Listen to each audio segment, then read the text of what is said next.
Khlem na Khlem jong unong san Hima. Ke Presiden Jongko All India Trinamool Congress hagajingwan yuk kejat kaba arsengi hanong ba Shillong ban pet ye kijing don kam kumno ban penklan ye ka seng hapo ka jinla kale don bentaru hagi program bapher ki ba penlong de ka seng bat habaya keren bat kilat pathai khubor halor ka mat jong ka ILP ka Mamata kala ong bakani kede ka mat ka bakongsan bha bat kala kularu bala da ka TMC ka wan ha ka bor house nem arhajar arpulai na kalyang jong ka seng kan bu ye ka committee ka bakerpang ka ban pet benya ha ka baya dei bat kani ka mat bat lingba jong kani ka committee kinsa shim ye ka rai Shushu hagni ka sngi na kalyang jong ka Mamata kala ong ba ka kam ILP ka de ka kam ka bala sa teng nado ki por ba menshwa bala yo i ba ka sarkar jilla ka ba menta hapo ka jingelam jong ka seng NPP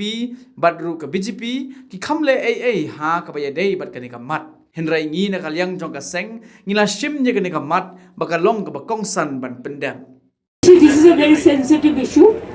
If after the government is formed, then our state government will set up an experts committee and they will take a decision because it is a very sensitive issue since long. Nobody is taking care and BJP has taken it very lightly and also NPP. But we are taking it very seriously. So they will, if the government, our government is there, then they will take up the issue and they will set up a experts committee and they will take the necessary action.